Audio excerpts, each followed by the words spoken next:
మన ఈ మధ్యన ఒక విశ్లేషకులు ఒక ఆయన, నేను అమిత్ షా గారు మాట్లాడుకుంటున్నామంటే ఆయన పక్కనే ఉండి విన్నట్టుగా మాట్లాడారు. అంటే నాకు ఆయన అంటే చాలా గౌరవం, నాకు చాలా గౌరవం. ఎందుకంటే ఆయన ఇంట్లో పెళ్ళికి కూడా వెళ్ళాను నేను. ఓకే, ఎవరి అభిప్రాయాలు ఉండొచ్చు. నిజంగానే పాలసీ పరంగా మాట్లాడటం విశ్లేషణ వేరు, హియర్సే అనేది విశ్లేషకులు మాట్లాడకూడదు. ఇప్పుడు పలానోళ్ళు చెప్పారు, నాకు అథారిటీ వాళ్ళు ఎవరు చెప్పలేరు. ఈ సభాముఖంగా నేను మీకు ఒకటి చెప్పదలుచుకున్నా, మనకి ఎక్కడ ఉంది పార్టీ నడపడానికి శక్తి? టీవీ ఛానల్స్ ఉన్నాయా మనకి? కనీసం మనకున్న సోషల్ మీడియా హ్యాండిల్స్ అన్నీ, నాకు ఏదైనా కష్టం వస్తే అందరూ ఏకాభిప్రాయం మీద ఉంటారా? తమిళనాడులో ఒక హీరో సినిమా చూడాలి అని అంటే అతని అభిమానులందరూ ఏకతాటిపోయినంటే అతను సీఎం అయిపోయాడు. ఇక్కడ మన అభిమానులందరూ సినిమా పరంగా ఇష్టపడతారేమో కానీ పాలిటిక్స్ రాగానే కులం వచ్చేసింది బయట. కులానికి విడిపోయారు, కొంతమంది పార్టీలుగా విడిపోయారు. ఎక్కడ ఏకాభిప్రాయం ఉంది ఇక్కడ? మరి ఇలాంటి వైరుధ్యమైన వాతావరణంలో ఎదిగి ఇక్కడ దాకా రావటమే ఒక కొండరాయిని బద్దలు కొట్టుకొని ఒక మొక్క పెరిగితే ఎలా పెరుగు అంత కష్టం వచ్చింది. అంటే మనకి గుదిబండ్లు పెట్టేశారు, గుదిబండ్లు పెట్టుకుని ఇంత వచ్చింది మొక్క. అంత కష్టం ఆంధ్రప్రదేశ్ పాలిటిక్స్.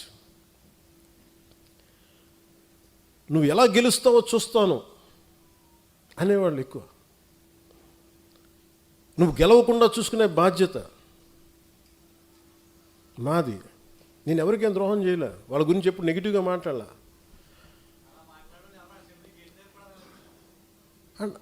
అండ్ నాకు ఆశ్చర్యంగా ఉంటుంది, నేను వాళ్ళకి ఏదైనా ద్రోహం చేసి ఒక మాట అని ఉంటే అనుకోవచ్చు. ఉత్తి పుణ్యానికి నా మీద మనిషి నాకు ఏదో కులంలో పుట్టి తీరాలి కదా, అబ్బా చాయిస్ ఎక్కడ ఉంటుంది? అలాంటిది కూర్చోబెట్టి మొన్న ఈ మధ్యన కూడా ఏదో చూస్తున్నాను. పవన్ కళ్యాణ్ ఎక్కువ ఈ మధ్యన ఎప్పుడు కులాల గురించి మాట్లాడతాడు అంటే కులాల గురించి మాట్లాడి మీరేం మాట్లాడుతున్నారా?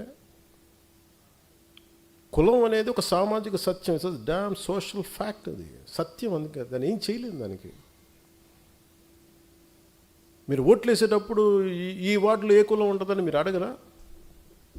నేను అది అందరిలా కాకుండా నేను ఓపెన్గా చెప్తాను అంతే. ఒక సోషల్ డాక్టరింగ్ చేసేవాడు ఎలా మాట్లాడతాడు, ఒక జబ్బు గురించి చెప్పేవాడు ఎలా మాట్లాడతాడు? ఈ క్యాన్సర్ ఉందా, లేదంటే ఇది ఉంది, ఈ జబ్బు ఉంది, లేదంటే నీ వైటల్స్ ఇలా ఉన్నాయని చెప్తాను. అలాగే నేను మాట్లాడేటప్పుడు కాస్ట్ గురించి చాలా సింపుల్గా చెప్తాను, ఇబ్బంది లేకుండా చెప్తాను. ఎందుకంటే నా లోపల నా కులం అనే భావన లేదు, మన మనుషులు అనే భావన ఉంది నాకు. మొన్నదాకా మాట్లాడిన వాళ్ళందరూ ఇప్పుడు నువ్వేం చేసావు నీ కులానికి మాట్లాడుతూ ఉంటారు. నేను ఎప్పుడన్నా కుల నాయకుడు నేను చెప్పాను అసలు? ఎప్పుడన్నా నేను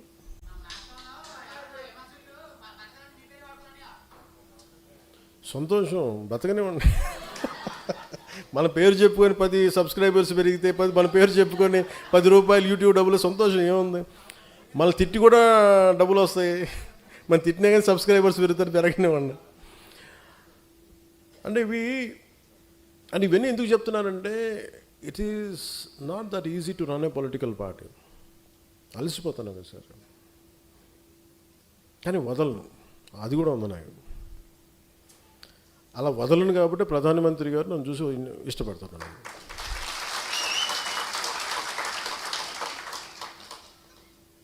ఒక ఆడబిడ్డ ఎక్కడో ఒమాన్లో ఇరుక్కుపోయి